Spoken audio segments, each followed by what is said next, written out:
Hello my dear students. I hope आप लोग स्वस्थ होंगे, मस्त होंगे, बढ़िया होंगे और आप डेली अपना नोट बनाते होंगे और डेली इसको रिवाइज करते होंगे। ओके, कल आपने लेक्चर 7 के बारे में देखा था। आज हम जानेंगे लेक्चर 8 के बारे में। क्या है लेक्चर 8? कल आपने देखा था निस्तापन और भर्जन। आज हम जानेंगे तीसरा पॉइंट, प्रगलन, स्मेल्टिंग, जिसको हम स्मेल्टिंग कहते हैं। तो देखिए प्रगलन क्या होता है।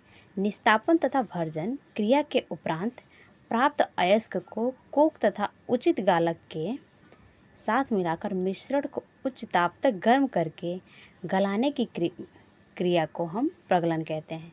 यानी कि निस्तापन, आपको पता है निस्तापन किसे कहते हैं। निस्तापन वो प्रक्रिया होती है जिसमें अयस्क को उसके निश्चित ताप से कम ताप पर गर्म करके उसमें से जो भी जल या जलवाष्प या जो भी नमी होती है उसको हम क्या करते हैं, अलग कर देते हैं।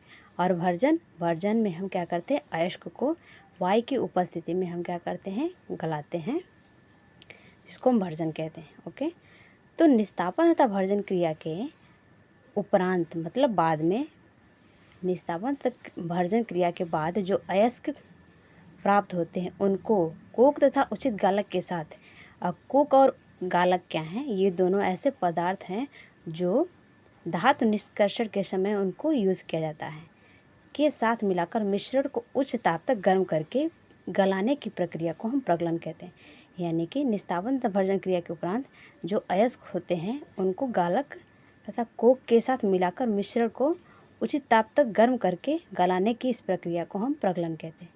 ओके, प्रगलन क्रिया को वात्य भट्टी में संपन्न कराते हैं। अब वात्य भट्टी क्या है, जो प्रगलन की प्रक्रिया है उसको हम वात्य भट्टी में संपन्न कराते हैं। यानी कि जो प्रगलन की पूरी प्रक्रिया है वात्य भट्टी में जाके संपूर्ण होती है, पूरी होती है।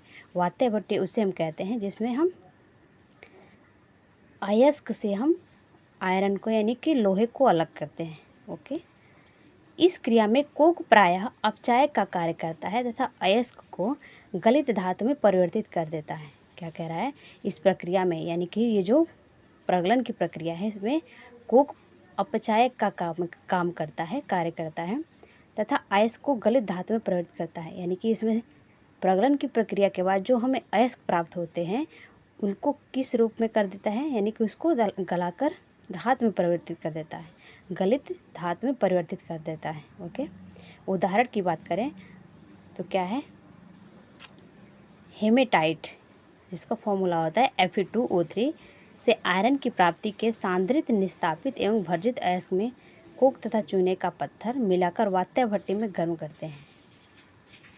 देखिए क्या कह रहा है, हेमेटाइट से आयरन की प्राप्ति के सांद्रित निस्तापित एवं भर्जित अयस्क में कोक तथा चूने का पत्थर मिलाकर वात्य भट्टी में गर्म करते हैं। यानी कि हमें हेमेटाइट से आयरन प्राप्ति के लिए, हमें क्या करना पड़ता है, निस्तापित एवं भर्जित अयस्क में, यानी कि जो निस्तापित और भर्जित के बाद जो हमें अयस्क प्राप्त होते हैं उसमें हमें कोक तथा चूने का पत्थर मिलाना होता है और मिलाकर उसे, यानी कि हेमेटाइट से हमें आयरन प्राप्त करना है। उससे हमें आयरन प्राप्त करने के लिए निस्तापित एवं भर्जित जो अयस्क होते हैं उसमें हमें कोक और चूने का पत्थर मिलाना होता है और मिलाकर उसको हम वात्य भट्टी में डालते हैं। इस क्रिया में Fe2O3 यानी कि जो हमारा हेमेटाइट है वो इस प्रक्रिया के दौरान, हेमेटाइट हमारा किस में चेंज हो जाता है, तो Fe, जो कि पता है आपको Fe होता है आयरन, तो यानी कि हेमेटाइट किस में चेंज हो जाता है, Fe यानी कि आयरन में परिवर्तित हो जाता है। इस तरह से हम आयरन को प्राप्त करते हैं। आप सीधे सीधे ऐसे करते हैं, कह सकते हैं हेमेटाइट से हम आयरन प्राप्त करते हैं, किसके द्वारा, तो वात्य भट्टी के द्वारा।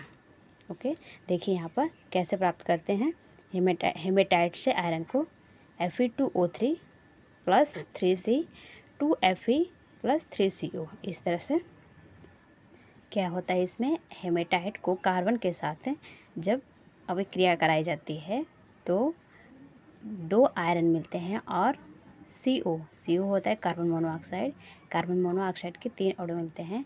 फिर से हम इसको क्या कहते हैं, हेमेटाइट के साथ कार्बन मोनोऑक्साइड के 3 अणु के साथ हम क्या कराते हैं, अभिक्रिया कराते हैं, तो आपको क्या मिलता है, आयरन प्राप्त होता है और कार्बन डाइऑक्साइड गैस निकलती है। ओके, अब देखिए गालक, अब हम क्या, अब हम जानेंगे गालक के बारे में, जिसको फ्लक्स कहते हैं। देखिए गालक क्या होते हैं। वे पदार्थ जो अयस्क में उपस्थित अशुद्धियों के साथ उच्च ताप पर क्रिया करके इन्हें सरलता से गलाकर विलग होने वाले पदार्थों के रूप में दूर कर देते हैं, गालक कहलाते हैं। यानी कि ऐसे पदार्थ होते हैं गालक जो अयस्क में उपस्थित, यानी कि जो हमारे अयस्क होते हैं जिनसे हम धातु को निकालते हैं, उसमें अशुद्धियों के साथ उच्च ताप पर जब गर्म किया जाता है, उच्च ताप पर जब ये अभिक्रिया करते हैं तो इनको सरलता से गलाकर अलग करने, विलग मतलब अलग करना, इनको जब हम अलग करते हैं,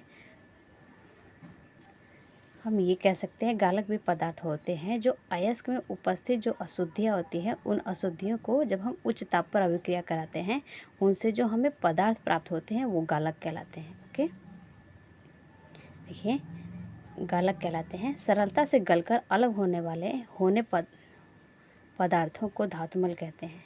देखिए क्या कह रहा है, धातुमल।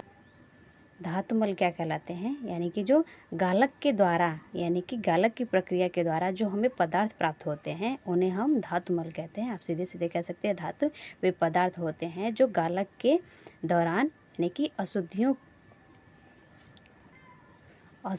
को अलग करने से जो अशुद्धियों को अलग करने के बाद जो हमें धातु प्राप्त होते हैं उन्हें हम धातुमल कहते हैं, स्लैग कहते हैं। ओके, अब हम देखेंगे गालक के प्रकार। गालक कितने प्रकार के होते हैं, तो देखिए गालक दो प्रकार के होते हैं। पहला है क्षारीय गालक, जिसको हम बेसिक फ्लक्सेस कहते हैं। ओके, अयस्क में यदि अपद्रव्य अम्लीय प्रकृति के उपस्थित हों तो क्षारीय गालकों को प्रयोग में लाते हैं। क्या कह रहा है, क्षारीय गालक वे गालक होते हैं जब अयस्क में यदि अपद्रव्य मतलब जो अशुद्ध पदार्थ होते हैं, अयस्क में अगर अशुद्ध पदार्थ अम्लीय प्रकृति के रूप में उपस्थित होता है, तब हम क्षारीय गालकों का प्रयोग करते हैं। मैग्नीशियम कार्बोनेट तथा कैल्शियम कार्बोनेट प्रमुख क्षारीय गालक हैं। क्षारीय गालक कौन कौन से हैं, तो मैग्नीशियम कार्बोनेट MgCO3 तथा कैल्शियम कार्बोनेट CaCO3, ये सभी क्या हैं, क्षारीय गालक हैं। अब क्षारीय गालक से देखना है कौन से धातुमल प्राप्त होते हैं, तो देखिए कह रहा है ना कि जब अयस्क में अशुद्धियाँ अम्लीय प्रकृति के रूप में होती हैं तो उस टाइम हम क्षारीय गालक का प्रयोग करते हैं। जैसे अशुद्धियाँ हैं इसमें अम्लीय प्रकृति के रूप में, ये आपका क्षारीय गालक MgCO3, इसमें अशुद्धियाँ कैसे हैं, अम्लीय प्रकृति के रूप में। और कौन सी अशुद्धियाँ हैं, तो SiO2 यानी कि सिलिकॉन डाइऑक्साइड। क्षारीय गालक से हमें धातुमल प्राप्त करने के लिए क्षारीय गालक की अम्लीय अशुद्धियों के साथ क्या करते हैं, रिएक्शन कराते हैं, जिससे हमें क्या मिलता है, MgSiO3 मैग्नीशियम सिलिकेट प्राप्त होता है और कार्बन डाइऑक्साइड। ओके, तो ये रहा धातुमल किससे प्राप्त होता है, क्षारीय गालक से। क्षारीय गालक के साथ जब हम अम्लीय अशुद्धि की रिएक्शन कराते हैं, विक्रिया कराते हैं तो। ओके, अब देखिए दूसरा क्षारीय गालक क्या है, कैल्शियम कार्बोनेट क्षारीय गालक। इसके साथ हम अम्लीय अशुद्धि SiO2 सिलिकॉन डाइऑक्साइड इसकी अभिक्रिया कराते हैं तो हमें क्या मिलता है, कैल्शियम सिलिकेट धातुमल के रूप में प्राप्त होता है और कार्बन डाइऑक्साइड गैस बाहर निकलती है। ओके, अब देखिए दूसरा क्या है, अम्लीय गालक। अम्लीय गालक क्या होते हैं, एसिडिक फ्लक्सेस। अयस्क में यदि अपद्रव्य क्षारीय प्रकृति के रूप में उपस्थित हो, अयस्क में यदि अशुद्धियाँ, अपद्रव्य मतलब अशुद्धियाँ, अयस्क में जब अशुद्धियाँ क्षारीय प्रकृति के रूप में उपस्थित होती हैं तो हमें धातुमल प्राप्त करने के लिए अम्लीय गालक का उपयोग करते हैं। उदाहरण के लिए देखिए सिलिकॉन डाइऑक्साइड SiO2 अम्लीय गालक होता है। देखिए ये अम्लीय गालक SiO2, इनकी अभिक्रिया हम क्षारीय अशुद्धि के साथ, यानी कि क्षारीय प्रकृति वाले अशुद्धि के साथ अपद्रव्य के साथ कराते हैं तो हमें आयरन सिलिकेट धातुमल प्राप्त होता है। ओके, अब देखिए अम्लीय गालक सिलिकॉन डाइऑक्साइड, इसकी अभिक्रिया हम क्षारीय अशुद्धि यानी कि कैल्शियम ऑक्साइड इनके साथ कराते हैं तो हमें कौन सा धातुमल प्राप्त होता है, कैल्शियम सिलिकेट, जो कि एक धातुमल है